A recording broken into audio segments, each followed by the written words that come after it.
You've probably seen that famous Yarnhub video, the one where a B-17 bomber breaks apart in the sky, and a tail gunner survives a fall that should have killed him instantly. When I first watched it, I thought, this has to be one of those once-in-a-century miracles.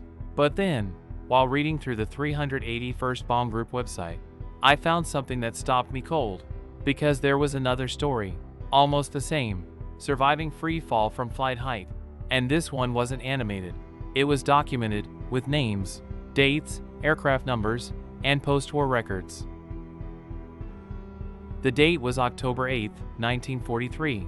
The target, Bremen, Germany. The aircraft, B-17F, named TARFU of 381st Bomb Group. This TARFU wasn't a random bomber. It was flying deputy lead position, a dangerous place where enemy fighters always concentrated their fire. Over the target, disaster began. First, engine number 4 was lost. Moments later, German fighters attacked again, and engine number 3 ran away, overspeeding out of control. 2 engines gone. Unable to keep up, TARFU began falling behind the formation.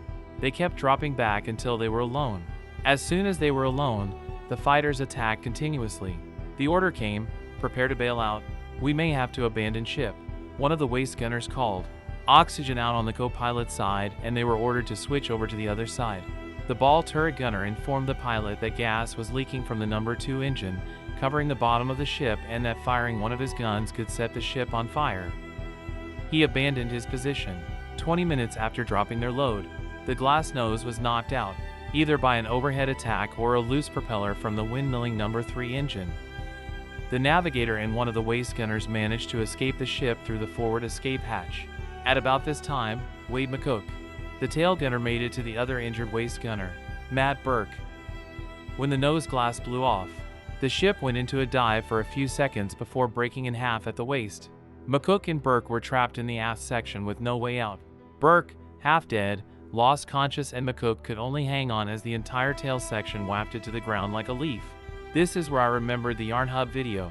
Initially, I was sure Yarnhub's video was about this incident involving Wade and McCook. So I rewatched the video, and to my surprise, the aircraft was different and pilot was also different, Linwood Langley. In this case, the date was October 8, 1943. The target, Bremen, Germany. The aircraft, B-17F, serial number 4229941, call sign TARFU. Part of the 535th Bomb Squadron, 381st Bomb Group. Whereas, in the Yarnhub video, the date was November 29, 1943. The target, Bremen, Germany. The aircraft, B-17F, serial number 4230359, call sign Ricky Tiki Tavi, 96th Bomb Group. So I immediately searched for the planes with their serial number. In the American Air Museum Archive, serial number 29941 was indeed B-17F TARFU with the 381st Bomb Group. It was declared failed to return near Bremen on October 8, 1943 with Captain Edwin Manchester. Now I searched for the Ricky Tiki Tavi with its serial number 30359. It was declared failed to return near Bremen with pilot Linwood Langley during a bombing mission with the 96th Bomb Group. To double-check the information, I also checked the website b17flyingfortress.de, and the information about both the aircraft checks out. In the Yarnhub story, the tail gunner was Staff Sergeant Eugene Moran, and the navigator, Jesse Orison. This is where I wowed in wonder. The story of McCook and Berk surviving the free fall trapped in the B-17 is completely different instance. McCook was captured by the Germans, suffering only small cuts and bruises from his ordeal. He told the Germans that the other man in the tail was dead, but he was mistaken. Berk was transported to a German hospital where he regained consciousness 3 days later and learned the extent of his injuries, which included a split jaw, one arm in a cast, and unable to walk without the aid of a crutch. He was eventually repatriated back to the United States in a prisoner exchange and went on to work as a crash investigator for the Federal Aviation Agency. Wade McCook also returned home. At this point, I had the same reaction many of you probably are having now. This sounds unbelievable.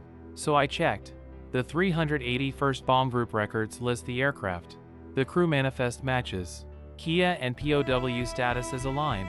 The names, McCook, Berk, Manchester, all appear in official documentation. This wasn't a legend. It wasn't hearsay. The story came directly from Matt Berk himself, supported by letters written after the war, and later confirmed through conversations with Michael McCook, Wade's son.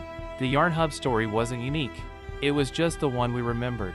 Wade McCook survived a 22,000-foot fall inside a broken bomber tail, only to later be killed years afterward, not in World War II, but in a mid-air collision between two B-29s during the Korean War, while serving as a crew chief. History can be cruel like that.